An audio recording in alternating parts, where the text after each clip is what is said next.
Então, tô eu aqui de novo trazendo outro programa sem contexto, e no programa de hoje eu vou começar falando sobre música. Aí alguns de vocês podem estar pensando, porra, mas de novo 3 dias, ou melhor dizendo, 3 programas seguidos e blá blá blá. Bem, é assim que vai ser. Se tu não gostou, corre pra frente aí, pula 15, 20 minutos de podcast pra frente. Quem sabe eu já vou ter concluído essa pauta, mas eu aviso que eu vou desenvolver uma sessão do programa sem contexto a partir da música que eu vou compartilhar aqui. Então, né, é melhor sentar, apertar o cinto e aproveitar a viagem. Então vamos lá. A música que eu escolhi compartilhar com vocês hoje se chama Monster. Monster, da banda Skillet, né? Então, Monster é uma palavra bem fácil de saber o que quer dizer, né? Quer dizer monstro, né? Monstro. E Skillet é uma banda que, olha, o gênero musical deles nem sei exatamente, sabe? Tipo, é um rock barra metal alternativo, tá ligado? É uma música de 2009 e tudo mais. E, né, e também é uma banda que em algum momento da carreira, mais do que no... Tipo, principalmente no começo, ela era mais reconhecida como uma banda de rock cristão, né? Embora a parte cristã, várias vezes dessa banda não é algo, tipo assim, não é a parte importante da jogada, né? Mas os primeiros discos deles eu acho que tinha uma menção mais literal a esse tipo de coisa, né? Isso lá por 2002 e 2003 até 2004, sei lá, né? Então, essa música daí eu conheci ela bem nesse ano mesmo, 2009, e foi através da Luta Livre também, se eu não me engano, né? Ela foi uma música que foi tema de um pay-per-view e tudo mais, e eu curti ela desde a primeira vez que eu vi, e é uma música que, por causa da letra dela e por causa da duração e tudo mais, ela foi utilizada extensivamente em outras mídias, né? É bem possível que vários de vocês conheçam essa música, talvez até alguns que não sejam necessariamente ligados a, né, que são pessoas que gostam de ouvir rock, gostam de ouvir metal, mas já tenho ouvido por aí em vídeos variados e em filmes também, né? Porque é uma música que ela tem, assim, menos de 3 minutos de duração, sabe? 2 minutos e 50 e poucos, e ela é bem assim... eu acho que ela é chiclete, mas no melhor sentido, né? É que eu já conheço ela há muito tempo, né? Mas ainda assim consigo me lembrar como é que foi desde a primeira vez que eu vi e tudo mais. Então é uma música que ela tem um caráter mais pop, né, do que várias outras músicas do rock e do metal, né? A maneira que ela foi escrita e entregue e tudo mais, embora ela não seja uma música suave, tá ligado? Ela é bem... Olha, é curioso, sabe? Ela é o mais popular, tá ligado? O mais catchy, eu diria que uma música que assumidamente rock, assumidamente metal pode ser, tá ligado? Porque tem bateria, tem guitarra, a única coisa que faz falta, digamos assim, seria um solo, né? Digamos que a música poderia ter 3 minutos e 30, né? E esses 30 segundos a mais vir de um solo, aí provavelmente ela seria um pouco menos comercial, digamos assim, pelo menos no tempo, no período histórico que ela foi lançada, né? Em alguns outros momentos da história, um solo instrumental não seria um problema para as rádios, embora várias músicas assim que tinham solos, os solos eram cortadas mesmo na hora de passar na rádio, né? Isso daí acontecia mesmo, né? Mas enfim, já tô misturando várias outras coisas, mas, né, acredito que muitos de vocês não se importam com esse caráter, né, descritivo. Então, depois disso tudo que eu falei até aqui, sobre essa música, né, e sobre a banda também, vamos agora realmente ir para a parte da letra, né, fazer aquela tradução e tudo mais, porque é uma música assim que, bom, depois eu falo o que ela tem a ver com a minha história, né, já estou spoilando que vou falar um pouco do universo que eu escrevo, né, Lágrimas Negras do Submundo, para quem não sabe ou para quem já se esqueceu, eu sou um autor de literatura fantástica, e se tu for até o Facebook e procurar por esse nome, Lágrimas Negras do Submundo, ou então ir até meu Instagram, né, ou melhor dizendo, ir até o Instagram e procurar pelo meu perfil, né, @rcpautor, né, rcpautor, lá vai ter um link ali na minha bio que te leva para um site onde tu pode comprar a versão digital dos 2 primeiros livros, né. Enfim, agora vamos para a letra, né? A letra da música começa assim: Eu só vou esclarecer também que eu já me... Tipo, eu quis dizer que eu gosto dela instrumentalmente, tá ligado? O fato dela não ter solo não é o fim do mundo pra mim. Eu gosto dos riffs, eu gosto da base, e eu gosto do jeito que a letra é cantada, eu gosto do jeito que a letra é entregue, né? E agora falando da parte lírica, eu vou dizer que eu acho que ela é uma daquelas músicas, assim, que ela é... Tipo assim, eu pensei em falar dolorosamente óbvio, só que dolorosamente não é uma palavra certa, sabe? Ela é eu digamos assim que é uma música que ela foi composta sem ter, tipo assim, medo de soar assim algo derivado de outras obras, no sentido assim de que a letra não é revolucionária de nenhuma maneira, só que é um daqueles casos que eu acho que, assim, de vez em quando a pessoa jogar com o óbvio e entregar bem aquilo que já foi feito antes, também tem seu valor, sabe? E essa música daí, pra mim, eu acho que ela é um exemplo perfeito desse tipo de lógica. Então vamos lá, a música começa assim, a primeira estrofe. O lado secreto em mim, eu nunca vou deixar você ver. Eu mantenho ele enjaulado, mas eu não consigo controlá-lo. Então, fique longe de mim. A besta é feia, né? Ou a fera é feia, mas pode ser a besta mesmo, né? A besta é feia. Eu sinto a raiva e simplesmente não consigo contê-la, né? Então, essa primeira estrofe já ilustra bem isso que eu falei, né? O meu lado secreto, não vou deixar você ver. Mantenho ele enjaulado, mas não consigo controlá-lo. Então, são coisas assim, frases assim, nada originais, né? Por essência, mas ainda assim já começam ilustrando a temática que é sobre o que a letra da música tá falando, né? Monstro, né? Então, mantenha-se longe de mim, a besta é feia, né? Eu sinto a raiva e eu não consigo contê-la. Depois chega na segunda estrofe e o ritmo da música desacelera um pouco mais, né? Não é pesada de maneira, tipo, de maneira alguma uma música pesada, que, talvez para as pessoas que não gostam nem um pouco de rock e metal, já soe pesado só por ter guitarras, né? Mas também não é uma música lenta, entendeu? Ela é um meio termo ali que eu acho que foi por isso que ela conseguiu agradar gregos e troianos até certo ponto, né? Mas a segunda estrofe começa assim: está arranhando nas paredes, no closet e nos halls, né? Halls de o cômodo mesmo, né? Eu não sei como é que eu posso traduzir house, né? Afinal, hall é uma palavra mesmo, hall de entrada e tudo mais. Então eu vou traduzir como house mesmo, me perdoe, né? Enfim, está arranhando as paredes, no closet e nos halls. Ele desperta e eu não consigo controlá-lo. Está se escondendo embaixo da cama, dentro do meu corpo, dentro da minha mente. Por que não aparece alguém e me salva disso, faz com que isso pare? Daí ele canta o refrão, que talvez seja a parte que eu mais gosto da música aí. Ele meio que, praticamente ele grita no refrão, mas não são berros, sabe? Não são screams, são notas cantadas assim, de maneira, né? Acho que notas altas é o jeito que eu posso descrever o que eu quero que vocês entendam, né? Mas daí o refrão ele canta da seguinte forma, a letra, né? Eu sinto isso dentro de mim, ou profundamente, né? Deep within, né? Porque deep é profundo e within é do lado de dentro. Então, eu sinto isso profundamente, né? Ou eu sinto no meu interior, está apenas abaixo da minha pele. Eu devo confessar que eu me sinto como um monstro, né? Eu devo confessar que eu me sinto como um monstro. Aí depois, continuando o refrão ainda, é assim: eu odeio o que eu me tornei, o pesadelo apenas começou. Eu preciso confessar que eu me sinto como um monstro. Depois ele ainda repete mais 2 vezes. Eu me sinto como um monstro. Eu me sinto como um monstro. Então, né, o refrão, mais uma vez, continua na lógica que eu tinha falado até aqui.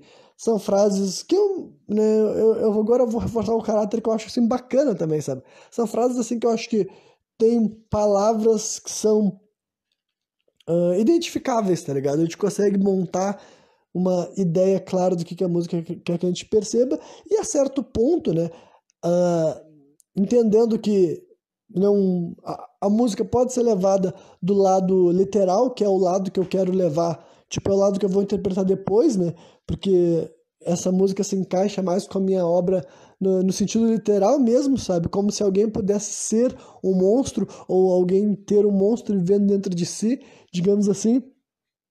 Mas fora disso também é facilmente relacionável com uma vivência particular, pessoal, de muitos de nós, digamos assim, né? E depois a próxima estrofe da música, ela diz o seguinte: O meu lado secreto eu mantenho trancado atrás de cadeado e chave. Eu mantenho ele enjaulado, mas eu não consigo controlá-lo. Porque se eu deixar ele sair, ele vai me arrebentar, me partir.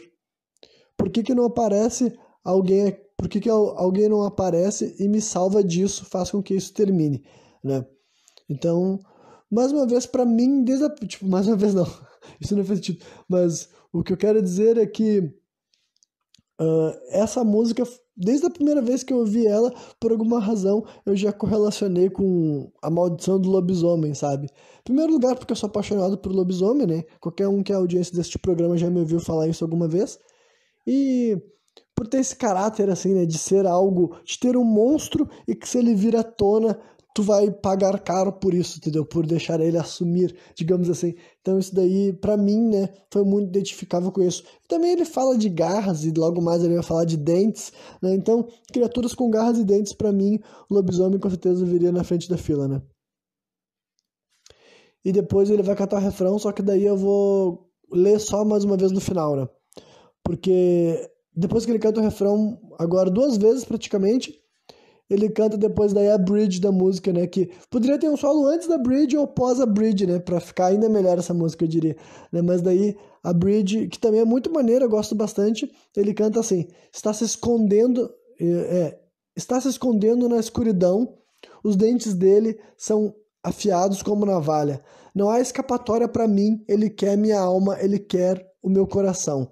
Ninguém pode me escutar gritar, talvez seja apenas um sonho, talvez esteja dentro de mim, pare esse monstro, né? Depois ele volta pro refrão que é: eu sinto isso dentro de mim, está apenas abaixo da minha pele. Eu preciso confessar que eu me sinto como um monstro.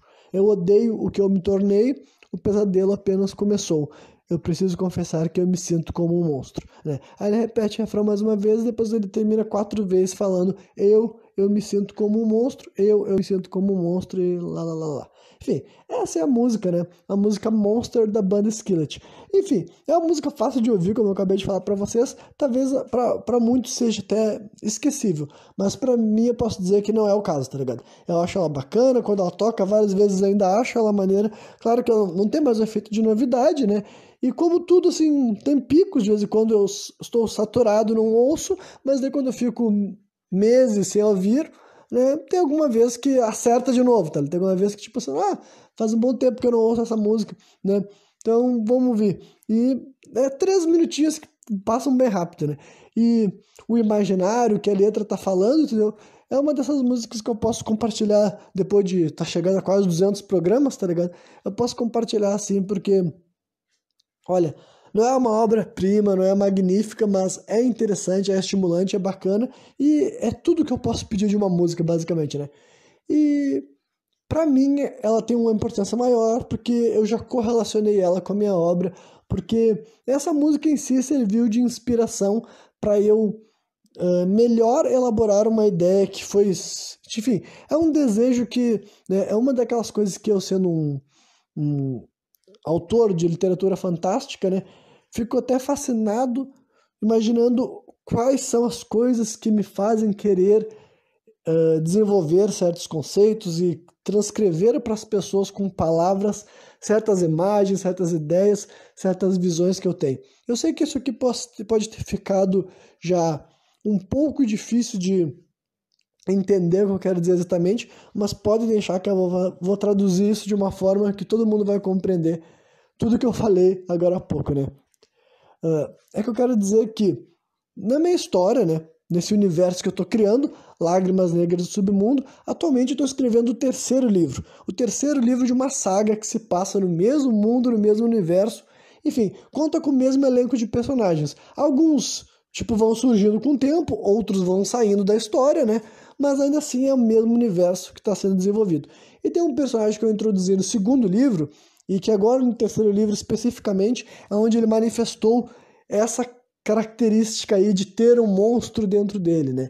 Então vamos lá, né? É por isso que eu falei dessa música hoje, porque já me faria desembocar nesse assunto, porque eu acabei de escrever sobre isso. E como eu espero que algum dia vocês leiam, eu vou limitar, assim, eu não vou falar muito sobre quem é esse personagem exatamente, como que ele se parece, né?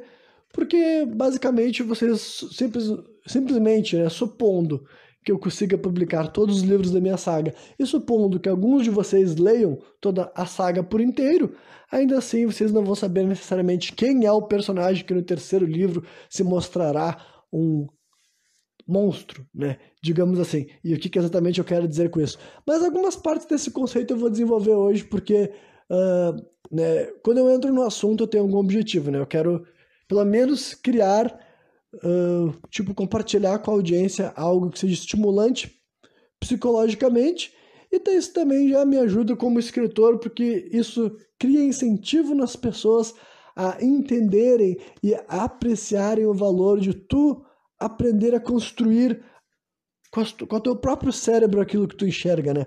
Esse é um valor que para mim eu nunca perdi, porque para escrever isso daí tá tipo assim, para escrever ficção, no caso, né? Isso daí é indispensável, sabe? É impossível escrever uma obra de ficção se tu não é capaz de criar verdadeiros cenários na tua cabeça, se tu não consegue criar cenas, se tu não consegue montar, tipo, se tu não consegue enxergar com precisão as coisas, como que tu vai conseguir convencer os outros de que aquilo que eles estão lendo é real, sabe? Como que eu vou conseguir convencer alguém que qualquer coisa que eu escrevi no meu livro é algo que alguém poderia viver, alguém poderia enxergar, alguém poderia sentir, ainda mais quando são coisas que são totalmente impossíveis para a nossa concepção da realidade, se eu de fato não fazer o esforço para praticamente materializar isso no interior da minha mente, enxergar de uma forma tão clara, tão plena, tão vívida, que daí, fazendo isso, eu consigo depois escrever sobre esses lugares como se eu tivesse estado neles, por exemplo, né? Então, esse esforço daí é sei lá, é um esforço que eu fiz todos os dias da minha vida, né? Sem exagero. E, tipo, talvez não, sem exagero, né? Mas vai saber. Mas pelo menos no famoso, desde que eu me conheço por gente, eu faço esse tipo de esforço, né? Então, voltando especificamente agora porque eu quero falar hoje, esse personagem que será um monstro, né? O que exatamente eu quero dizer com monstro? Bom, no universo do meu livro existem poderes paranormais, né? Que eles têm múltiplas fontes, na realidade, né? O poder base dos seres humanos no meu universo se chama... tipo, são elementais que os seres humanos que têm acesso aos elementais se chamam elementalistas, né? Basicamente, eu já descrevi esse conceito algumas vezes, mas em resumo, os seres humanos, tipo, quando rolou o processo conhecido como Elo, os seres humanos se aproximaram do plano espiritual, e no plano espiritual existem esses seres chamados elementais, e esses elementais de alguma maneira conseguem fazer uma ligação com os seres humanos e permitem que os seres humanos façam coisas que antes eles não conseguiriam, tá ligado? Então, né, é assim que a maioria dos personagens do meu livro, do meu universo, né, são capazes de se defender e lutar de igual para igual e até superar os inimigos deles, que em sua maioria são monstros e demônios, né? No universo do meu livro eu defini o que é cada uma das coisas. Demônios são seres que nascem assim, entendeu? Um demônio, ele é uma raça, digamos assim, existem várias raças de demônios, e o demônio é um ser que ele nasce, ele vem de um ventre, tá ligado? Um ventre demoníaco que gera um ser demoníaco, né? Por exemplo. Mas, embora tenha outras formas, por exemplo, os vampiros da minha história são considerados demônios também, mesmo que não tenha como uma mulher dar à luz a uma criança vampiro, digamos assim, mas a maldição é passada adiante, assim, digamos, sabe? E o vampiro original, ele vai ter sido, tipo, daí, mais um spoiler, mas esse aqui, ele é, tipo, eu não sei se é um spoiler minoritário, mas eu já vou dizer que a primeira vez que um ser humano se tornou um vampiro foi através de um outro demônio, tá ligado? Então, o vampiro, ele é um demônio, assim, por essência até ele seria um demônio menor, entre várias aspas, né? Porque os verdadeiros demônios são até capazes de procriar, né? Na minha história, os verdadeiros demônios são até capazes de procriar. Entre eles, eu vou fazer essa distinção, porque eu não quero cenários, assim, que eu já vi em outras histórias, né? Porque, sabe, eu não sei se algum dia eu falo mais sobre isso, né, mas eu já vi histórias que lidam com esse tipo de coisa entre seres humanos e demônios. Meu universo, como eu sou o dono da verdade lá, entendeu? Esse é o bom de ser um escritor. Tu manda, sabe? Tu define se tu quiser. Se tu quiser falar as coisas funcionam assim, tu fala que são assim e deu. ponto final, tá ligado? Então, né, os demônios, eles são capazes de procriar e eles nascem demônios, sabe? O demônio, tu não se torna um demônio, tu nasce um demônio. É essa o cerne do que é ser um demônio no meu universo. Agora o monstro não, o monstro é algo que é criado, tá ligado? O monstro não nasce, né? Ele é criado, ele é feito, né? Ou ele é transformado, por exemplo, entendeu? Então, na minha história, são essas distinções. O demônio nasce, demônio é um ser que tem a vida, uma natureza, uma alma, uma essência demoníaca, e o monstro, ele é simplesmente um ser que pode ser um ser humano, por exemplo, transformado no monstro, ou, né, um ser que, tipo assim, nunca foi humano, mas ele já foi uma fabricação, sabe? É algo que um bruxo invocou, ou que uma espécie de, sabe, de demônio é capaz de criar monstros, por exemplo, ele... né, com magia, com ciência, ou com uma mistura das duas coisas, tá ligado? Então os monstros, eles são criados e tudo mais, né, e os demônios nascem assim. Então, e os seres humanos, a maioria dos seres humanos que vão enfrentar esses monstros, esses demônios, serão elementalistas. Só que eu já trouxe aqui, em alguns programas sem contexto, alguns personagens que fogem dessa regra, né? Alguns personagens que eu fui introduzindo, principalmente a partir do segundo livro, né? No primeiro livro, eu acho que todos os seres humanos que eu botei pra interagir com outros personagens superpoderosos, eu acho que eles eram todos seres humanos elementalistas. Só que já no segundo livro já era uma ideia que eu tinha em mente, assim, eu quero começar a introduzir personagens que as coisas que eles vão fazer vão ser difíceis de compreender com relação à lógica que vinha no primeiro livro, sabe? Tipo assim, peraí, esses caras aqui estão fazendo coisas que normalmente a gente não tinha visto acontecer, né? Eu me lembro que, por exemplo, eu já falei sobre um personagem que é acompanhado por um espírito de um demônio dragão. Eu não me lembro que programa sem contexto que foi isso, né? Mas já falei. Eu já falei também sobre uma menina que ela tem um braço demoníaco, né? Que é um braço de aço, né? Ela tem um punho de aço que tem uma origem demoníaca, no caso, né? Um demônio que deu esse braço para ela, e também é um poder meio uma maldição, né? Um poder que muito forte, muito apelão, mas que não vem sem seu preço, né? Só que esse daí também já é um spoiler, digamos assim, porque os personagens do meu livro não sabem de nenhuma dessas coisas, sabe? Eles ainda não entendem que tem seres humanos que tem um ser humano que ele é super poderoso porque ele é acompanhado por um espírito de um demônio dragão.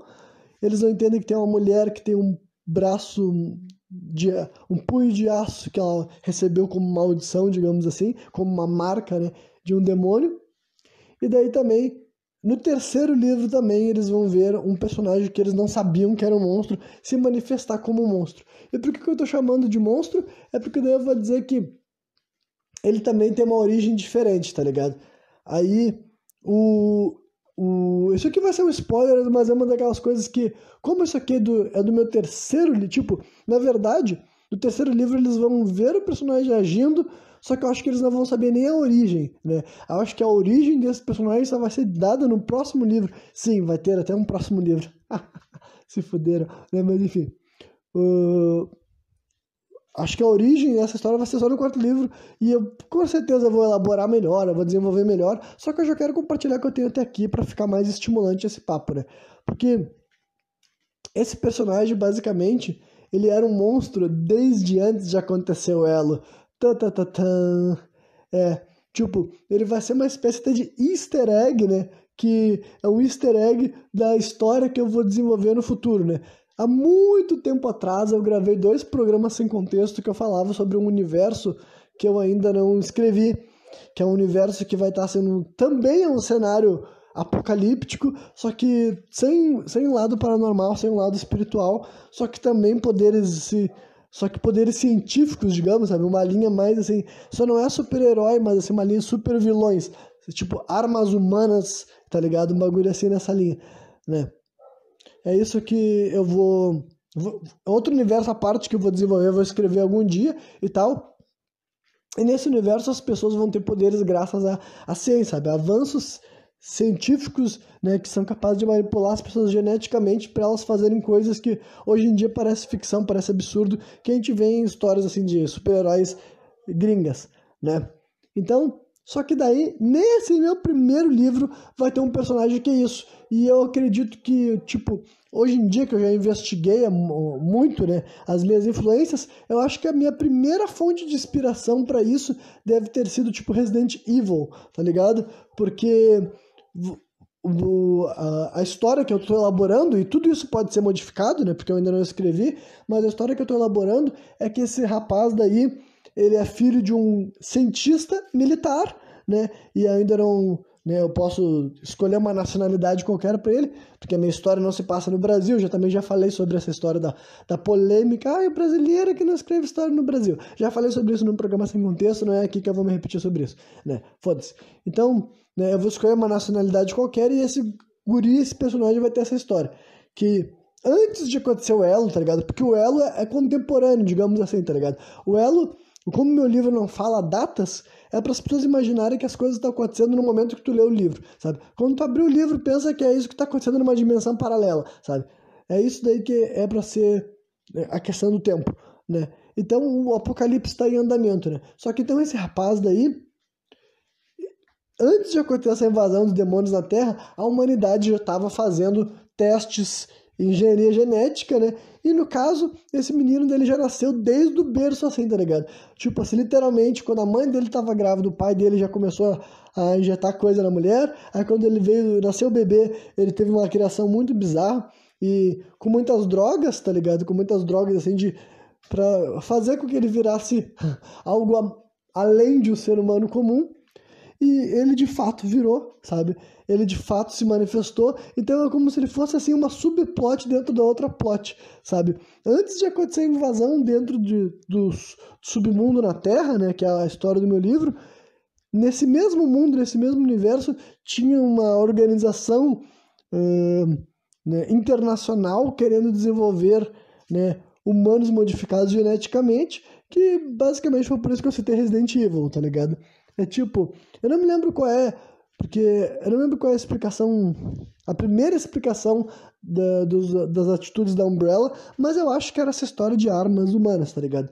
É por isso que tinha até o Tyrant, né, que é o primeiro boss do primeiro o primeiro last boss do Resident Evil, né?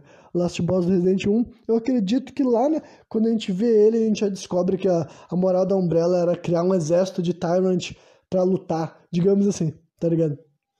Então, como eu conheço Resident Evil desde que eu era uma criança, tipo, literalmente, sei lá, 5, 6 anos de idade, eu já via pessoas jogando e comecei a jogar também nessa fase, né?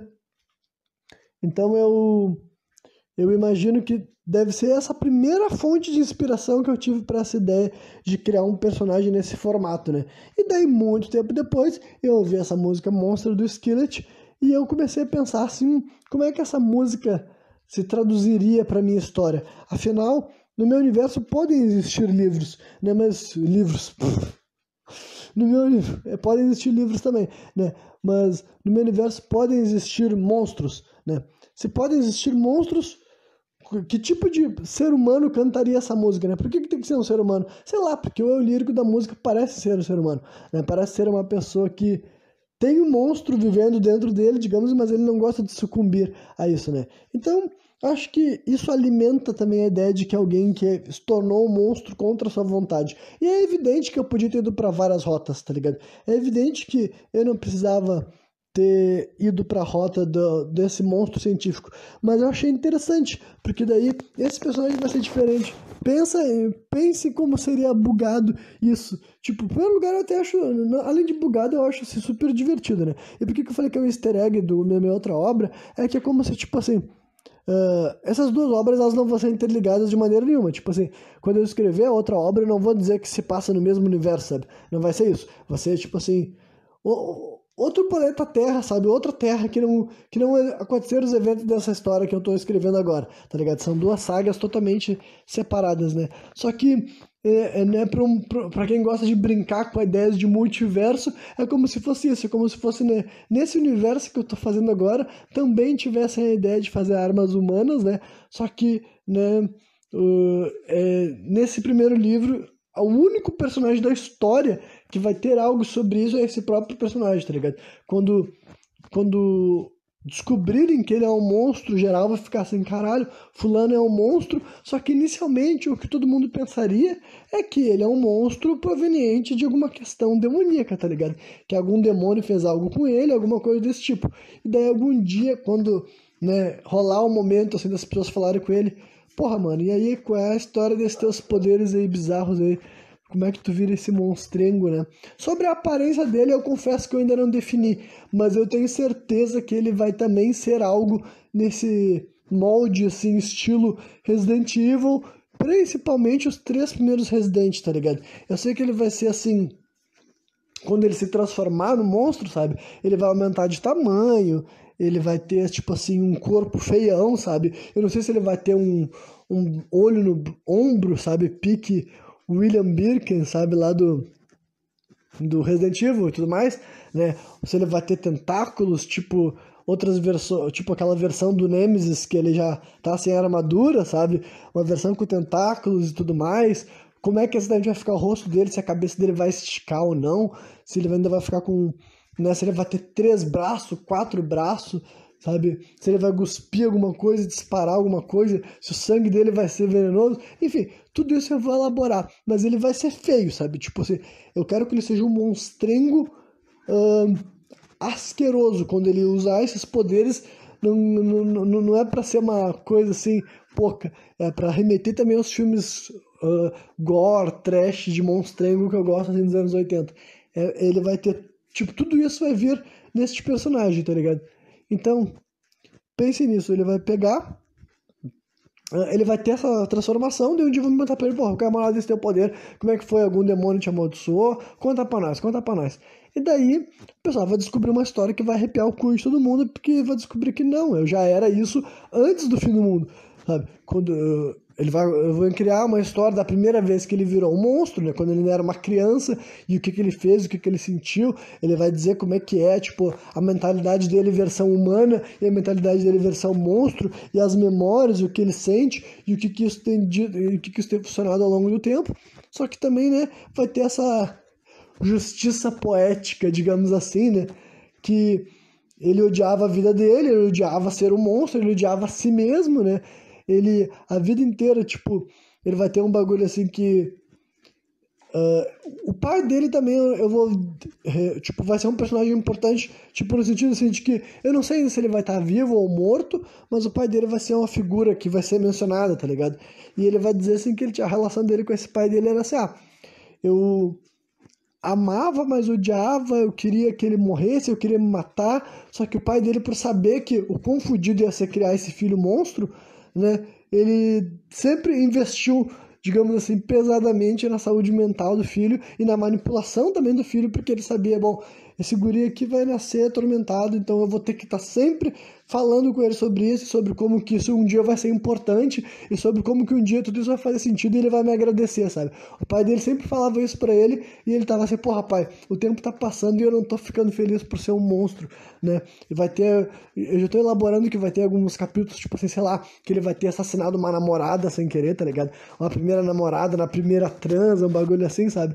Ele foi lá macetar a guria, virou um monstro no bagulho e matou a guria. Matou a guria, o pai dele, não, tio, calma que a gente consegue dar um jeito, assim, nada vai acontecer contigo, mas dele fala, porra, pai, não é sobre acontecer algo comigo, eu acabei de matar a guria que eu amava, tá ligado? Sem querer ainda por cima, tá ligado? Então, vai ter todas essas arcos já, arcos não, eles são tipo, simplesmente o background do personagem, tá ligado? Então, ele era um fudido da cabeça antes do fim do mundo começar, tá ligado? E ele tinha uma vida única, sabe? Ninguém no mundo poderia se relacionar com ele, tipo, sabendo a verdade, sabe? Ele nunca poderia compartilhar essa vivência, essa história, essa realidade que ele experimenta, que ele passa. Só que daí, no final das contas, né, por um acaso, por ironia de destino, o fim do mundo começa. Então, pensem nisso, tá ligado? Pensem nisso. Um cara que a vida inteira odiou o fato de ser um monstro, não via utilidade alguma, poder se transformar numa criatura sanguinária e estraçalhar tudo que se movia perto dele, durante muito tempo, o mundo muda, as coisas se tornam tipo o verdadeiro inferno na Terra, e daí ele tem uma razão, ele tem uma desculpa, ele tem um bom motivo pra pegar e deixar o monstro vir à tona ocasionalmente, porque como eu falei, é um personagem que aparece na história no segundo livro, mas ele só se manifesta como monstro no terceiro, porque mesmo agora ele ainda não gosta de virar monstro sempre, porque vai ser tipo, ele vai ter uma... Não é que ele não se controle quando ele vira um monstro, ele vai explicar essas coisas, só que é pouco controle, tá ligado? É um bagulho assim, não é controle, é direcionar, tá ligado? Quando ele vira monstro, ele não vira monstro pra fazer carinho. Ele vira monstro pra, sabe, deixar um oco. Então, ele vira monstro só quando ele quer, tipo, destruir, ele quer matar, quando esse é o objetivo.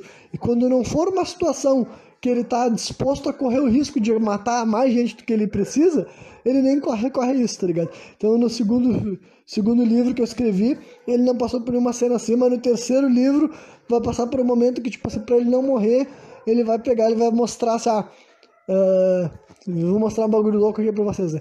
Então, quando vier essa revelação, né, sobre como que ele surgiu, vai ser maneiro, vai ser divertido, né? Todo mundo vai achar incrível, eu vou achar incrível, vocês vão achar incrível, tudo mais. Na história, todo mundo vai achar incrível, e ele vai ter essa coisa assim também que agora, tipo, depois de todo esse tempo, agora a vida dele faz sentido, sabe? Agora que, tipo assim, nossa, eu nunca imaginei que algum dia ia ter qualquer sentido ser um monstro criado em laboratório. Eu nunca imaginei que ser assim ia significar qualquer coisa assim pra mim, sabe? Ia ter um momento que ia ser bom ser essa coisa. E vai ter como posso dizer assim, vários questionamentos sobre como que a ciência e a magia se correlacionam nessa parada, tá ligado?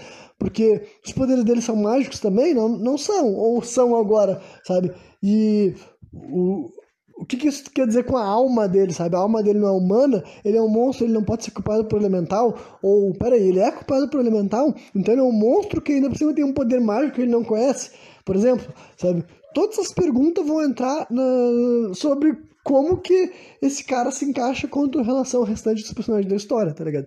Então, essa é uma das coisas, assim, que, em primeiro lugar, eu quis compartilhar, porque eu acho só que é um conceito divertido e interessante. Em segundo lugar, eu sinto orgulho por saber que são conceitos criados por mim. Como eu acabei de dizer, não é criados originalmente, vindo, tipo assim, do nada, né? Mas a história, o conjunto, o coletivo de elementos e como que eu vou escolher trabalhar essas ideias são originais meus, né? E aposto que vocês aqui ouvindo isso não tem muitos exemplos de histórias que tem algo exatamente assim. Se tiverem, me contem, porque essa história deve ser incrível, né? Mas esse é um conceito que eu quis assim, desenvolver, né? E como eu comecei toda essa longa explicação aqui, eu não sei de onde que vem esses caprichos, tá ligado? Esses caprichos assim que, olha, criar um personagem um personagem, um eu lírico inspirado nessa música que eu li pra vocês no começo do programa, tinha vários resultados possíveis, né? Por que razões eu quis criar especificamente esse personagem que... E tem mais características sobre ele que eu podia compartilhar, mas eu quero deixar em aberto mesmo algumas coisas para diminuir a chance de estragar possíveis futuras experiências de quem tá me ouvindo, né? Então, por que esse personagem... Por que o personagem que é um monstro tinha que ser um monstro nesses moldes? Por que tinha que ser um monstro científico, sabe? Por que tinha que ser um monstro criado pelos seres humanos e tudo mais, né? Quais outras obras eu tô fazendo menção? Será que Resident Evil é aquilo que eu mais me acostumei a achar que é da onde que eu tirei? Mas quais outras obras que isso fala, né? Sobre quais outras coisas que eu consumi, que eu li, que eu ouvi antes de pensar sobre isso? Porque é um daqueles conceitos assim que a primeira vez que eu escrevi sobre ele foi no meu segundo livro, que no meu segundo livro eu comecei a escrever em 2015, se eu não me engano, e terminei em 2017, mas posso estar errado porque já faz bastante tempo também, né? Eu escrevi o segundo livro uns 4 anos depois do primeiro, mais ou menos, né? Então, né, só que o conceito desse personagem eu já tinha criado desde antes, tá ligado? Mais uma vez, eu não sei qual foi a primeira vez que eu idealizei esse personagem, exatamente esse, tá ligado? Que eu ainda tô elaborando, tô esculpindo, tô modificando ele, tô tirando características dele, né? Tirando aquelas que já foram escritas, né? Porque ele já foi introduzido, já está na história, digamos assim. Só que, apesar de eu saber que ele é um monstro, no segundo livro não necessariamente tem ali qualquer coisa que deixe claro que as pessoas estão lidando com um cara que é um monstro, e muito menos, né, nenhum indício de que além de ser um monstro, é um monstro que sequer veio do inferno, sabe? É um monstro científico no universo que o carro-chefe da narrativa é a fantasia, é a magia por excelência, digamos assim, tá ligado? Então, enfim, espero que vocês tenham gostado dessa digamos, a segunda parte desse programa Sem Contexto, que girou em torno, então, sobre este personagem, que dessa vez eu nem vou dar um nome para ele, porque, enfim, vocês devem ter entendido. Mas vamos lá, que o programa ainda não acabou e eu tenho outras coisas para compartilhar com vocês. Bem, eu pretendia falar um pouco de como foi a minha primeira semana streamando, mas eu quero continuar a narrativa do último programa Sem Contexto antes de eu chegar até a minha experiência com streaming. Então vamos lá, eu não sei quanto tempo vai durar isso aqui, tudo mais, se eu vou concluir tudo que eu quero falar ainda aqui hoje, mas né, é isso aí, cara, fazer o quê, né? Quem chegou até aqui agora tá tarde demais para escapar, eu diria. Mas vamos nessa. Então, como eu tinha dito, vamos falar então como que os card games foram reintroduzidos na minha vida. Por quê? Porque talvez eles voltem a fazer parte da minha vida agora através do streaming, mesmo que numa versão digital, né? Mas vamos lá. Então, assim, foi quando eu tava assim com... Agora, eu não sei se eu já tinha feito 17 anos ou tava com 16 para 17, mas era 16 ou 17 anos, sabe? Uma dessas duas idades ainda assim, né? Adolescente mesmo assim, na parte... pelo menos essa pra mim é a parte mais adolescente que existe, sabe? Eu não sei se dá pra definir, mas na minha cabeça eu penso, sei lá, 14 a 18 anos, pra mim eu acho que são os anos de adolescência mesmo, sabe? 14 a 18 anos, na minha cabeça pelo menos é assim que eu separo, né? Então, e por que eu cheguei até um baralho de Yu-Gi-Oh, cara? Olha, honestamente eu não consigo nem me lembrar por que eu quis ter um baralho de Yu-Gi-Oh original, né? Mas assim... Tinha alguns amigos meus falando já sobre isso. Parece que um dos meus amigos já tinha um baralho de cartas originais, tá ligado? E daí um outro falou assim, eu joguei quando eu era mais novo, tinha pensado em comprar, voltar a jogar. E daí foi aquela coisa que um foi comprando, deu, tá bom, né? Daí eu comprei pela internet ainda, né? Porque eu não me lembro por que... Parece que naquela época não tinha lojas vendendo cartas de Yu-Gi-Oh! Aqui em Porto Alegre, ou elas estavam, tipo assim...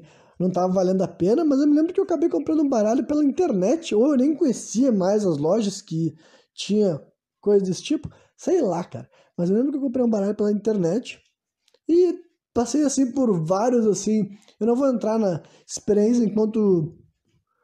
Tipo, algumas coisas acho que vale a pena, tá ligado? Acho que eu consigo transformar isso aqui num papo bem casual e estimulante pra quem nunca vai jogar Yu-Gi-Oh! Mas principalmente pra quem até já jogou, né? Porque... na verdade, assim, primeiro eu vou contextualizar um pouco, vou dar só uma mençãozinha de que, por curiosidade, cara, por um acaso do destino, esse hobby, que seria um hobby gigantesco, principalmente quando eu era mais novo, tá ligado? Principalmente ali entre os meus 17 e os meus 23 anos, digamos assim, né? Durante 6 anos, mais ou menos, da minha vida, essa era uma das características, assim, mais, assim, não digo que me definiam, mas de fato era um dos meus entretenimentos favoritos, se não o meu entretenimento favorito, sabe? Aí card games de modo geral, mas começou através do Yu-Gi-Oh, né? Mas enfim, eu me lembro que quando eu adquiri esse primeiro baralho de cartas, eu ainda tava no meu segundo namoro, né? E um namoro que me preenchia muito, assim, questão de tempo e quanto que aquilo era importante pra mim, né? Então, e também mais uma vez foi um término contra a minha vontade, né? Uma máxima na minha vida, mas daí teria a ver com outras características da minha personalidade que não tem a ver com esse tipo de programa que eu estou desenvolvendo aqui. Enfim, indo adiante. Aí, por coincidência, tá ligado? Nesse momento que eu fiquei solteiro, eu tava conhecendo card games e talvez essa tenha sido outra razão pelo qual eu me aprofundei e de fato tenho que se aprofundar, tá ligado? Eu me lembro assim que eu descobri que existia Protector, eu ia jogar com as cartas sem Protector, né? Protector quer dizer literalmente protetor, mas basicamente é a expressão que as pessoas usam pra falar também. Tem o termo Shield, tá ligado? Shield de escudo, né? Que é os pacotinhos, as embalagens, os lacres que as pessoas colocam ao redor das cartas. Eu chamo de Protector mesmo, por isso que eu não sei que palavra em português que seria, sabe? Por isso que eu acabei de falar pacotinho, embalagem, protetor, sabe? Mas eu confesso pra vocês que é uma das palavras que eu conheci em Protector, sabe? Conheci em inglês e me acostumei a falar inglês e até hoje em dia pra mim sai muito mais naturalmente em inglês, né? Então... eu descobri que tem os Protector que tu não, tipo... não que tu não possa, mas de modo geral, quem usa cartas originais utiliza Protector, sabe? É praticamente um padrão, sabe? Isso daí praticamente em qualquer card game, né? Mas como que eu comecei foi no Yu-Gi-Oh! E os meus amigos, tipo, como eu comecei assim num grupo de amigos que já tinham mais experiência do que eu, eles me alertaram de certas coisas e tudo mais, né? E daí também começou a nossa relação, tipo, nesse momento quem jogava entre nós ali era um pequeno grupo de amigos mesmo, sabe? Era 4 ou 5 amigos meus que tinham cartas originais e gostavam de Yu-Gi-Oh! Especificamente. E tinha um outro amigo nosso que jogava Magic, né? Que durante muito tempo Magic foi meu principal card game. E, mais uma vez, eu não sei se eu vou voltar a jogar também. Tudo é possível agora que eu estou streamando, né? Mas enfim, aí nesse primeiro momento tinha esse grupo de 4 a 5 amigos que jogavam Yu-Gi-Oh! E um outro amigo que também andava conosco, só que ele não dava bola pro Yu-Gi-Oh! Mas ele jogava Magic, que eu também conhecia, também achava legal, como eu falei bastante sobre isso no primeiro programa Sem Contexto, no primeiro não, no programa Sem Contexto anterior, né?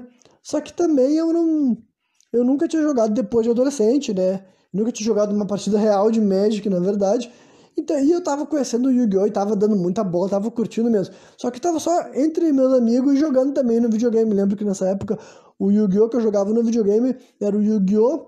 Duel Transers do Wii, né? O Wii, o videogame e tal da Nintendo.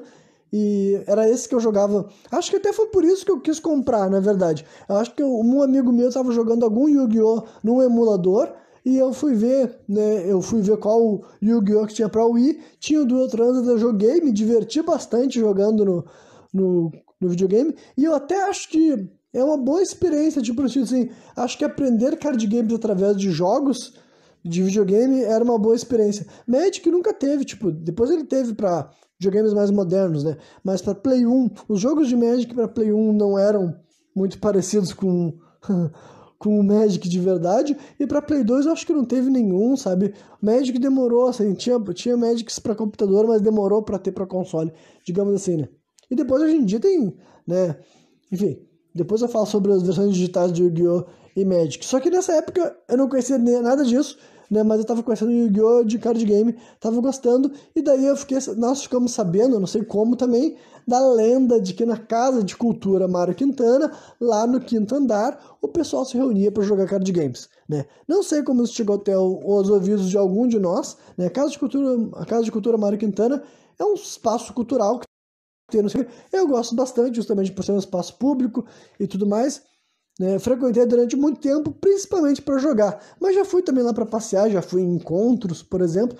É um lugar agradável, é um lugar bonito, é um lugar interessante assim de se frequentar, né? Só que eu não comecei por nenhuma dessas questões. Eu comecei porque, né, eu e os meus amigos um dia fomos lá, subimos até o quinto andar, e eu confesso para vocês que para mim, porque eu queria, foi incrível, tá ligado? Porque eu cheguei a ser um lugar com um monte de gente, quando eu digo um monte de gente, cara, olha, é difícil eu me lembrar exatamente quantos que eram, sabe? Mas na primeira vez que eu fui lá, me lembro que parecia muita gente, tipo assim, de ter, sei lá, 20, 30 rapazes, né? Mulheres, como sempre, nesses espaços eram minoria e sempre geravam olhares e comentários, né? Mas só para compartilhar a experiência, né, real, como que ela foi. Mas, né, cheguei lá assim, caralho, tem um monte de cara aqui mesmo. E eu era o mais jovem, digamos assim, sabe? Outra coisa que me chocou. Hoje em dia, eu já sendo um velho jogador de cartas, pra mim, né, eu já tô no ponto que as pessoas, assim, quem não conhece o mundo dos card games, né, pode ficar assim, caralho, um homem de 29 anos jogando cartinhas, né? Só que naquele momento que eu ainda tinha 17 e eu ainda tava meio que pensando, será que jogar card game é coisa de criança dentro de mim, porque eu ainda não tinha experiência, né? Eu chego num lugar e vejo assim, dezenas de homens adultos e vários deles assim, tipo com baralhos caríssimos, né? Gente que trabalhava, entendeu? Pai de família, que o entretenimento do cara era o Yu-Gi-Oh! Era o, né? Lá especificamente nesse dia era o Yu-Gi-Oh! Mesmo. Me lembro que nesse dia, assim, tinha muito jogador de Yu-Gi-Oh! Muito, muito mesmo. E uma minoria de jogador de Magic, assim, jogando no chão. Foi bem engraçado, assim, porque, tipo, depois a gente ficou um monte de tempo fazendo graça disso. Porque, tipo assim.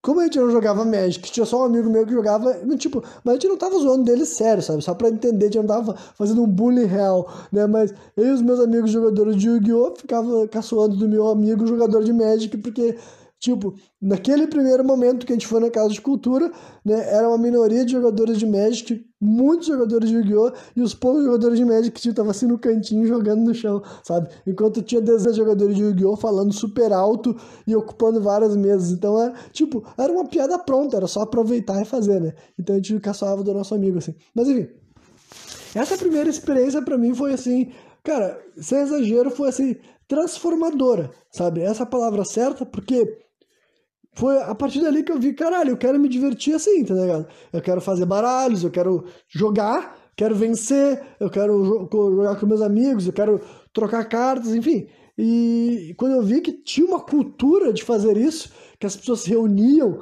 que tinha gente que gastava dinheiro e sabia as regras, sabe? Era tudo aquilo que eu queria ter conhecido lá na minha infância, tá ligado? Pra quem se lembra do que foi mencionado. Bom, dessa vez eu não fiz aquele esclarecimento que eu sempre faço, né?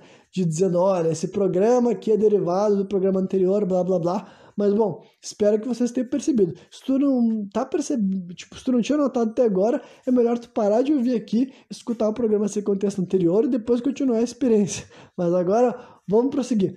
Então, assim, tudo aquilo que eu queria ter vivido na minha infância, lá na minha adolescência, foi ali, na minha pré-adolescência ainda, né? Foi ali naquele momento que eu descobri que era real, tá ligado? Agora que eu já era mais velho, agora que eu ia poder me locomover até os lugares, ia poder sair do meu bairro, ia poder ir até a Casa de Cultura Mário Quintana, ia poder me reunir com gente que gostava das mesmas coisas e gastava dinheiro com as mesmas coisas e tinha os mesmos assuntos, enfim. Cara, estourou um bagulho bacana, tanto é que virou assim, ritualístico, sabe? Os dias era terça e quinta. E infelizmente, tudo que é bom não dura pra sempre, né? Como tudo assim na vida, por razões variadas as coisas foram mudando. Eu acho que as primeiras razões que mudaram foi porque começaram a aparecer mais lojas, sabe? E daí vocês podem dizer assim que até é um ponto positivo, né? Tipo, eu até poderia dizer, né? Aparece mais lojas, as pessoas param de frequentar casas de cultura e vão jogar nas lojas. Só que, em primeiro lugar, eu não gosto de mudanças. Em primeiro lugar, eu não gosto de mudanças. E em segundo lugar, eventualmente, né? Por causa de outras mudanças, a Casa de Cultura de fato até parou de receber, pelo menos eu, né, hoje em dia eu nem jogo mais card game presencialmente, né? Mas antes de eu parar de jogar Magic, eu ainda já tinha parado de ir na Casa de Cultura, sabe? Porque a Casa de Cultura só teve essa movimentação durante, sei lá, eu não sei exatamente quando que foi a morte, sabe, da Casa de Cultura nesse sentido do Magic, né? Mas enfim, do Yu-Gi-Oh! Também nos card games, né? Eu tô tentando me lembrar de vários eventos assim que rolaram nessa época. Mas o ponto assim, olha, que nesses primeiros, eu não sei quanto tempo que o Yu-Gi-Oh! Foi o meu card game principal, né? Eu não cheguei a participar de torneios, eu nunca tive um baralho bom, top, que se fala, sabe? Nunca gastei a grana necessária para ter um baralho desse tipo, e honestamente também tinha outras coisas assim que eu gostava da experiência social, eu gostava de me divertir e tudo mais, né? E tem vários encontros até memoráveis que eu tive assim com jogadores assim, digamos, mas né, meio que para quem não conhece o card game e tudo mais, meio que não faz sentido, né, entrar nesse tipo de narrativa. Então eu vou progredir em como que, tipo assim, os card games foram se desenvolvendo na minha vida, né? Então, o Yu-Gi-Oh! Era o que eu mais joguei durante algum tempo, só que daí, por começar a aparecer essas lojas, assim, outras lojas que vendiam card games e tudo mais, e daí foram se fechando em certas bolhas, digamos assim, sabe? O pessoal que se dava bem com o dono de certa loja ia para um lugar, né? Aí tinha uma loja que era focada em Yu-Gi-Oh!, uma loja que era focada no Magic, uma loja focada, sei lá, em Pokémon, sabe? Esse tipo de coisa, né? Só que daí o que aconteceu é que quem se beneficiou por uma razão, que daí mais uma vez, não sei porquê, foi o pessoal do Magic, né? Aí passado, sei lá, um ano e meio que eu tinha começado a frequentar a Casa de Cultura, praticamente quase nunca tinha gente indo lá jogar Yu-Gi-Oh! Tipo, pouquíssimas pessoas iam pra lá jogar Yu-Gi-Oh! Era outros lugares que era onde ia o público do Yu-Gi-Oh!, tá ligado? Em compensação, tinha muita gente jogando Magic, sabe? O mesmo cenário que eu via antes com o Yu-Gi-Oh! Agora tá vendo com o Magic. Um monte de gente indo pra lá, né? Gente com dinheiro, tipo, que gastava dinheiro com baralhos caríssimos, né? E no Magic ainda mais, porque, tipo assim, Eu descobri várias coisas que eu não vou ficar listando aqui, sabe? Mas descobri aqui o quanto que cartas antiguíssimas de Magic são muito caras, sabe? Tipo, cartas lá de 93, 94, 95. Tem várias cartas dessa época que valem, assim, milhares de reais, tá ligado? E é literalmente isso, milhares de reais. Eu não tô falando a palavra errada. Só que eu não sabia de nada disso quando eu começava a ouvir isso da boca das pessoas. Eu ficava, o quê? É sério que um pedacinho de papelão vale tudo isso, né? E daí eu fui aprendendo várias coisas, fui vendo, assim, né? Eu quis jogar Magic também, né? Comprei o primeiro baralho de Magic e tudo mais. Aí acho que o Magic eu já comprei de lojas aqui de Porto Alegre. Ou não, acho que eu comprava na internet porque tinha alguma coisa a ver com um cartão. Não sei, tá ligado? Só que também fazer o quê? Muitas trocas, né? Porque quem frequenta esses espaços sabe que tem aquela cultura das pastas, tá ligado? As pessoas levam as cartas que eles não estão utilizando ou que eles querem passar adiante em pastas, negociam, trocam, né? E tudo mais. Isso daí, comecei a passar por isso daí e todas essas experiências pra mim eram maneira, né? E no Magic teve uma coisa nova que foi o que me fez me tornar muito mais tipo assim, não que eu gostasse mais do jogo do Magic do que do Yu-Gi-Oh! Eu gostava dos dois jogos, sabe? São dois jogos que eu achava estimulante por razões diferentes e bons jogos de se jogar. Só que o Magic tinha uma coisa social que o Yu-Gi-Oh! Não tinha, que eram as partidas multiplayer, tá ligado? Que eram os famosos, assim, mesões, né? Polarizadores por si só. Tem jogadores de Magic, né? São os mais, assim, os tryhard, né? Os mais, para quem conhece o termo Spike, os jogadores de Magic que são mais competitivos, que eles gostam de vencer, eles gostam de jogar torneios e por isso eles gostam de jogar X1, né? Um contra o outro, porque o jogo no X1, ele é muito mais assim, o teu único objetivo é acabar com o teu adversário, tá ligado? Agora, quando se torna multiplayer, já muda, tá ligado? Tem uma dimensão política, tem uma dimensão estratégica que tu não vê no jogo X1, porque no X1 não tem política. Tipo, todo mundo sabe o que tu quer fazer, tu quer matar os dois, um quer matar o outro, ponto final. Só que agora quando tem 3 jogadores, já começa a ter aquela questão assim, o que eu faço contra cada um em qual momento? Quem eu quero fazer com que a pessoa, eu quero levantar ódio contra mim, sabe? Aí quando começa a ficar 4 jogadores, 5 jogadores, 6 jogadores, e lá na Casa de Cultura, cara, a gente chegou a fazer uns mesão absurdos. Tipo, eu hoje em dia olhando pra trás, pra mim era uma coisa absurda que, tipo assim, que eu não faria, tá ligado? Literalmente, assim, sabe? Tinha uns mesão lá de 12 pessoas, tá ligado? Só que daí, esse tipo de coisa é extremamente casual, tá ligado? As únicas pessoas que vão sujeitar por uma abominação dessas eram jogadores que nem eu era naquela época, que era um jogador super iniciante, e pra mim qualquer ideia era uma boa ideia, porque eu ainda não tinha muito, tipo, não tinha experiência suficiente pra ter, assim, isso eu gosto, isso eu não gosto, isso é divertido, isso não é divertido, isso é bom, isso não é bom, sabe? No começo é tudo experiência, tudo é bacana, sabe? Tudo é interessante. O jogo, sabe? Não que o jogo não fosse importante, ele de fato era, sabe? Era o que estava unindo aquelas pessoas. Só que o jogo era só uma parte do elemento. Tinha todas as outras coisas que talvez enquanto eu estivesse vivendo lá, eu não notasse que era todo aquele resto que era estimulante. Em parte, talvez eu notasse também, porque eu não sou burro, tá ligado? Então, eu não sei por que eu faço essas coisas assim que, né? É evidente que, tipo, apesar que eu não precisasse racionalizar comigo mesmo, é evidente que se eu tava toda terça e quinta-feira jogando nesses espaços, e fora todo o tempo que eu gastei fora dos jogos, porque, como vocês sabem, eu sou obsessivo, eu sou compulsivo, e tudo que eu me interessa eu me aprofundo. E acredita em card games, tu pode se aprofundar, né? Qualquer pessoa que já se aprofundou em vários jogos sabe como é que é, né? Se tu que tá me vindo aqui, já se aprofundou em qualquer jogo minimamente estratégico, sabe? Algum MOBA, alguma espécie de RPG, ou algum jogo competitivo que exige disputa, que tem o famoso metagame, sabe? Tem que estudar estratégias e como fazer counter, sabe? Como posso dizer assim, combater certas estratégias opressoras, tá ligado? Isso daí, card game tem isso, tá ligado? Card games são esses jogos que, por definição, atraem nerds, tá ligado? Porque pra tu ser bom, né? E não que não existam jogadores casuais em todos os card games, sabe? Tem jogadores casuais. Tipo, o Magic, eu confesso que o nível de casual parece ser menor. Quer dizer, no Yu-Gi-Oh! O Yu-Gi-Oh! Parece que tem menos jogadores casuais. Mas no Magic tem vários jogadores de Magic que, assim, que a única coisa que as pessoas querem é ter algumas cartas e jogar. Tipo, e eles não se importam se eles são bons, eles não se importam se as cartas deles são as melhores, eles, enfim. né? Tipo, não que eles não se importem nem um pouco, esses jogadores também têm os seus critérios. Só que eu quero dizer que eles não são o tipo de pessoas que eles gastam horas das semanas ou da vida deles pesquisando.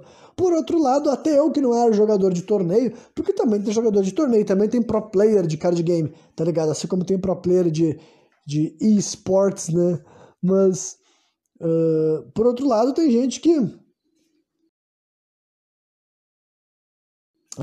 enfim, eu mesmo não sendo um pro player, em tudo, quase tudo que eu resolvo jogar nessa vida, eu sou um meio termo no sentido assim, eu sou profundo demais para ser um casual, mas eu também não sou profundo o suficiente para ser um pro player, tá ligado? Geralmente é assim, eu entendo das coisas porque eu não gosto de fazer algo que eu não sei o que tá acontecendo. Eu não gosto de ter noção, tipo assim, um exemplo assim que eu posso falar bem claramente no Magic, eu não gosto nem de não saber as cartas que são jogadas, tá ligado? Eu gosto de ler os textos, saber o que a carta faz, ter noção, porque para começar isso é um jogo estratégico, né? O que é estratégia? É tu prever, é tu saber o que vai acontecer e tudo mais. E o jogo te dá essa permissão, porque tu pode repetir, né? Tu joga uma vez e acontece uma coisa. Aí tu pensa, nossa, o que eu posso fazer diferente para não acontecer aquilo, né? E é isso, né? O que muda também a experiência é que tem um grau de aleatoriedade que é bem-vindo, porque essa aleatoriedade muda os cenários, né? E Magic, ainda mais o Magic mesão, que é multiplayer, cara. Olha, aí eu falo abertamente que deve ser o jogo com mais variáveis, né? E não é sobre, sim, ser melhor ou ser pior, mas é que Magic multiplayer eu acho que assim, ó, só pra quem jogou sabe que, olha, eu não saberia dizer um jogo, qualquer jogo, de computador, de mesa, enfim, qualquer jogo que chega perto da variedade, tipo assim, para as pessoas que ficam abismadas com tudo que pode, tipo, com a variedade de jogadas que tem no xadrez, tá ligado? Quando tu leva o Magic pro multiplayer, que daí tu começa a botar mais de um jogador podendo interferir simultaneamente no que tá acontecendo, tá ligado? E todo esse aspecto psicológico que em vários outros jogos sequer tem. Tipo, a maioria dos jogos multiplayer existe aspecto psicológico, sabe? Até no War, por exemplo. Até no War existe um aspecto psicológico, sabe? Só que agora o War, em comparação ao Magic, é muito mais limitado no que pode acontecer e como que tu pode barganhar essa política. Agora no Magic não, no Magic, ó, cara, o caráter político é real, tipo, agressivamente real, a ponto de que eu me beneficiava pra caralho, né? Aí eu vou...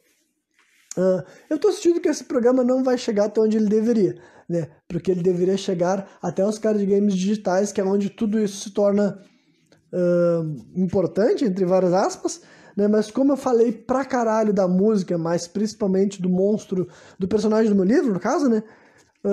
Talvez isso aqui eu não conclua com toda essa parte do Magic, até porque eu achei que eu ia começar a vasculhar minha mente e ia pensar, nossa, não tem muita coisa pra compartilhar com gente que não joga.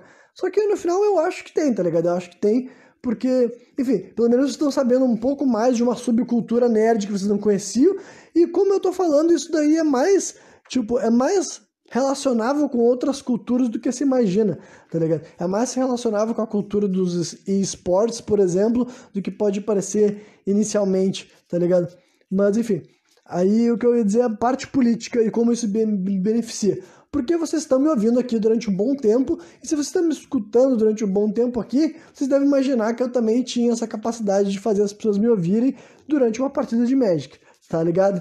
Então isso de fato aconteceu e meio que naturalmente, tá? Não era um bagulho assim que eu tinha consciência, né? Antes de jogar uma partida de Magic eu imaginaria assim, nossa, eu vou ser uma pessoa que tem uma voz eloquente e através das coisas que eu vou observando eu consigo de maneira assertiva direcionar como os outros jogadores vão agir, tá ligado?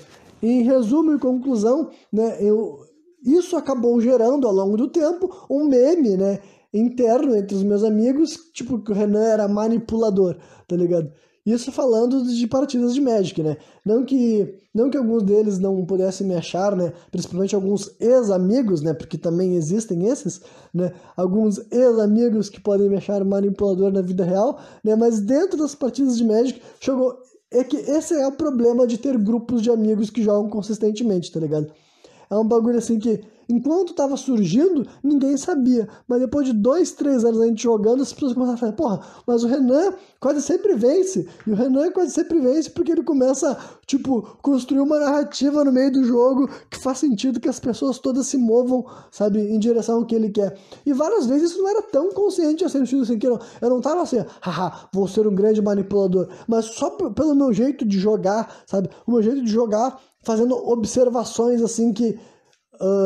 cara, literalmente não é uma observação assim maliciosa. Às vezes tinha um pouco de malícia e nem sempre quando tinha malícia eu conseguia, sabe? Às vezes eu queria direcionar ódio para uma carta, subliminarmente eu não conseguia. Só que muitas vezes isso acontecia naturalmente. Era assim, sei lá, eu tava jogando uma partida que 3 jogadores daquela partida me conhecem e 2 não, sabe? Só porque do jeito que eu me portava, das coisas que eu falava, enfim, dos assuntos que iam surgindo na mesa, só por causa disso, várias e várias vezes, esses 2 jogadores que não me conhecem se sentiam mais inclinados a não encrencar comigo, ou eles acabavam gostando do que eu falava, ou eles acabavam achando que era melhor se unir comigo do que me enfrentar, tá ligado?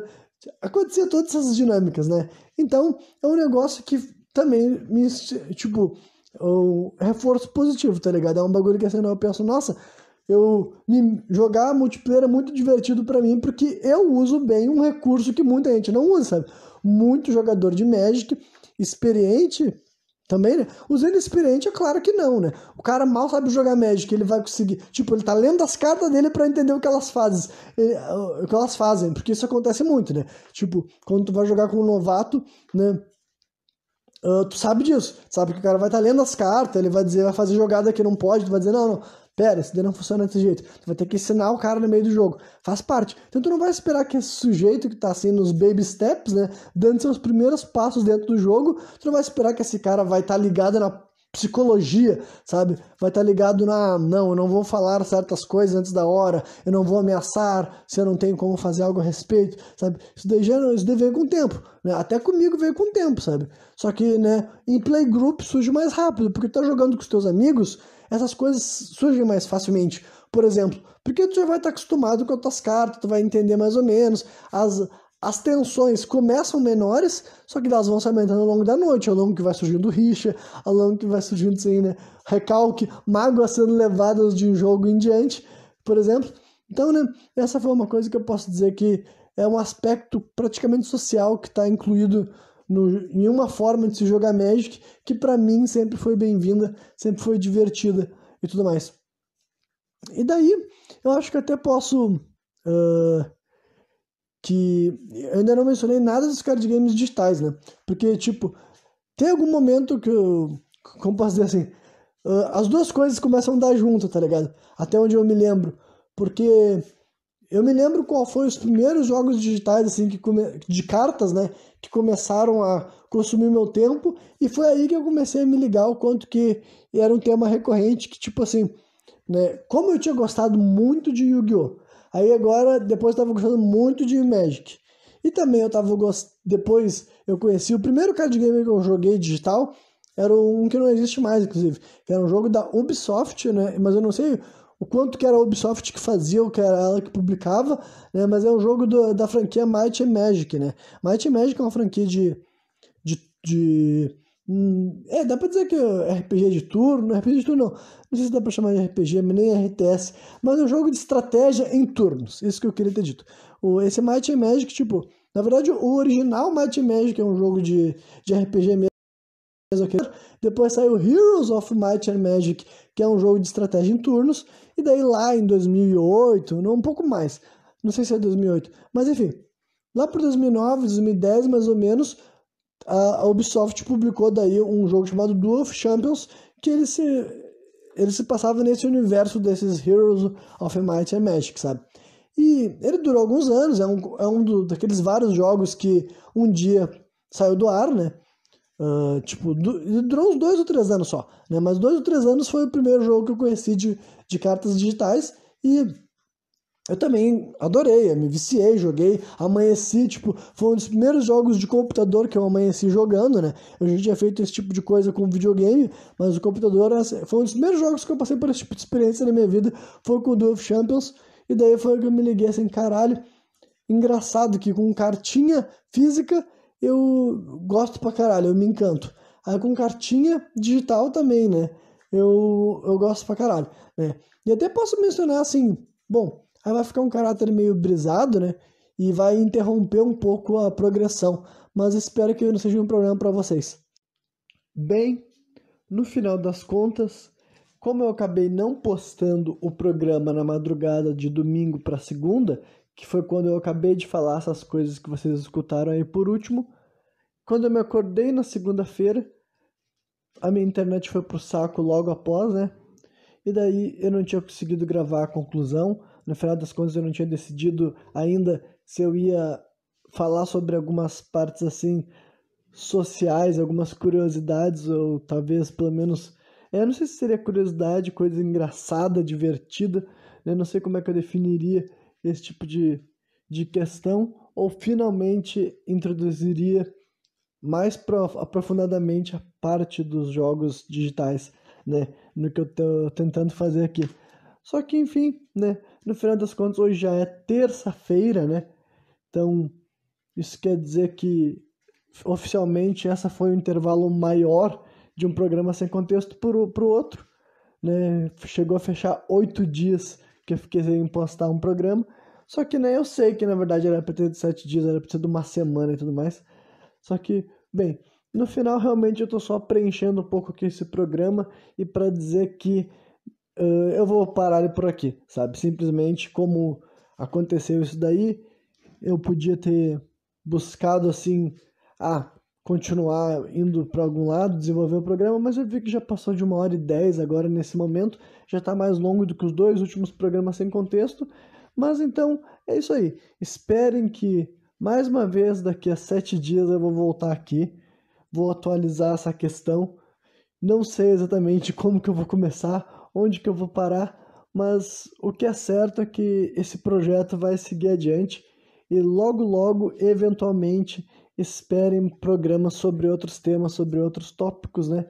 Mas é que, como eu falei aqui no, sei lá, qual foi o primeiro programa que eu comecei a me focar nessa questão da minha vida, é que essa tem sido assim um projeto recente e tudo mais, e muito do meu esforço criativo está indo nisso, né? E não unicamente, né? Eu ainda estou conseguindo escrever, que é por isso que eu falei bastante do meu livro, inclusive, né, neste programa sem contexto aqui, e estou conseguindo gravar podcast, e de fato eu quero manter esses 3 projetos, porque de uma forma ou de outra eles têm algum valor na minha rotina, digamos assim. Mas é isso aí. Quem me viu até o final, eu espero que tenha curtido. E qualquer dia eu tô de volta novamente, trazendo mais um programa sem contexto.